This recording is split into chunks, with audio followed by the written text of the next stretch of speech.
நம்ம Ashwin sweets and snacks export பண்றதுக்கு 7373041434 மற்றும் www.ashwinsweets.com கான்டாக்ட் பண்ணுங்க.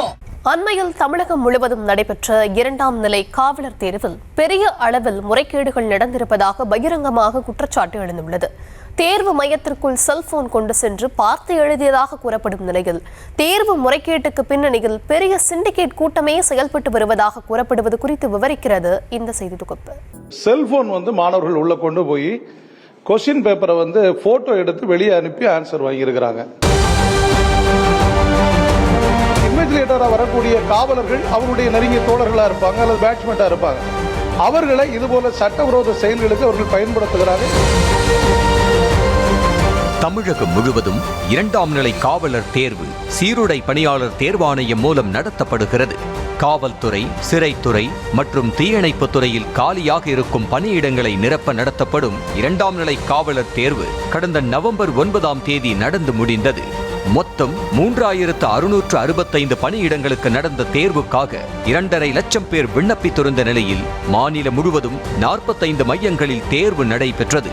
இந்த தேர்வில் முறைகேடுகளை தடுக்கும் வகையில் விண்ணப்பதாரர்களின் இடது கை பெருவிரல் ரேகை சரிபார்ப்பு முறையும் அறிமுகம் செய்யப்பட்டது.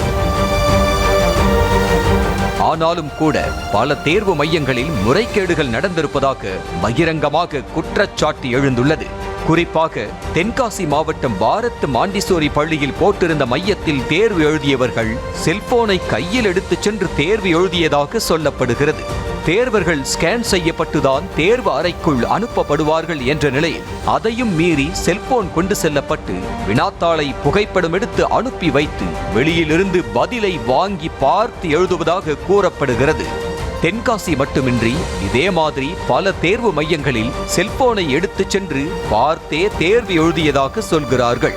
தென்காசி மாவட்டம் பாரத் மாண்டிசோரி அப்படின்ற ஸ்கூல்ல தேர்வு மையத்தில் செல்போன் மாணவர்கள் உள்ள கொண்டு போய் கொஸ்டின் பேப்பரை போட்டோ எடுத்து வெளியே அனுப்பி ஆன்சர் வாங்கியிருக்கிறாங்க. சரியா? இப்ப இதுல என்ன அப்படின்னா, இந்த செல்போன் காவல்துறையினுடைய சோதனைகளை மீறி, அதுவும் எலக்ட்ரானிக் முறையில் ஸ்கேன் பண்றாங்க. இதை மீறி உள்ள போறதுக்கான வாய்ப்பு என்பது 100% குறைவு. அப்ப இதுல சம்பந்தப்பட்ட காவல்துறை அதிகாரிகள் மீது தமிழக அரசு கண்டிப்பாக நடவடிக்கை எடுக்கணும்ன்றது எங்களுடைய கோரிக்கை.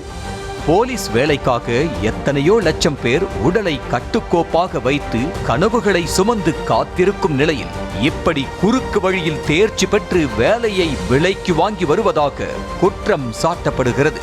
இந்த தேர்வு முறைகேடுகளுக்கு பின்னணியில் பெரிய சிண்டிகேட் கும்பலே செயல்பட்டு வருவதாகவும் பகீர் கிளப்புகிறார்கள். அதாவது காவலர் தேர்வுக்கு பயிற்சி மையம் நடத்தும் பெரும்பாலான நபர்கள் காவல்துறையில் பணிபுரிந்து BRS வாங்கி சென்றவர்களாக இருப்பதே இந்த முறைகேடுகளுக்கு முழு முதல் காரணம் என கூறப்படுகிறது.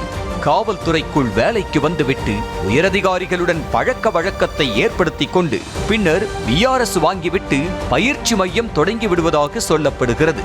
காவல்துறை உயரதிகாரிகள் பழக்கத்தின் மூலம் பயிற்சி மையத்தை செல்வ செழிப்பாக வளர்த்து விடுவதோடு அந்த மையத்தில் பயிற்சி பெற்று தேர்வு எழுதும் தேர்வர்களுக்கு மட்டும் சிறப்பாக கவனிப்பு நடப்பதாக கூறப்படுகிறது.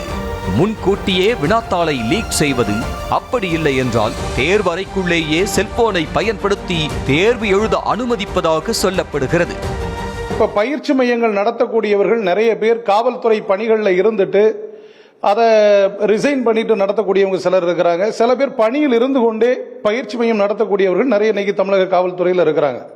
இவர்கள் என்ன பண்றாங்க அப்படின்னா, தேர்வு மையங்களுக்கு இன்விஜிலேட்டராக வரக்கூடிய காவலர்கள் அவருடைய நெருங்கிய தோழர்களா இருப்பாங்க அல்லது பேட்ச்மெண்டா இருப்பாங்க. அவர்களை இதுபோல சட்டவிரோத செயல்களுக்கு அவர்கள் பயன்படுத்துகிறாங்க. இதை தமிழக அரசு என்ன செய்யணும்? முறையான விசாரணை கமிஷன் அமைத்து நடவடிக்கை எடுக்கணும். தேர்வு அறை கண்காணிப்பாளர்களாக வருவோருக்கும் பயிற்சி மையத்திலிருந்து கவனிக்கப்படுவதால் கண்டும் காணாதது போல கண்காணித்து விட்டு காலி செய்து விடுவதால் எங்குமே பிரச்சனை இல்லாமல் முறைகேடு நடக்கிறதாம். இப்படி காவலர் தேர்வுக்கான பயிற்சி மையங்களை வைத்து பெரிய சிண்டிகேட் கும்பலே செயல்பட்டு வரும் நிலையில் விசாரணை குழு அமைத்து விசாரிக்க வேண்டும் என்ற கோரிக்கை எழுந்துள்ளது. கிராமப்புற ஏழை எளிய குடும்பத்தைச் சேர்ந்த பெரும்பாலானவர்களுக்கு போலீஸ் வேலைக்கு வர வேண்டும் என்பது பெரிய கனவாக இருக்கும் நிலையில் அந்த கனவை சிதைக்கும் வகையில் செயல்பட்டு வரும் சிண்டிகேட் கும்பலை அடையாளம் காண வேண்டும் என்ற கோரிக்கை வலுத்து வருகிறது.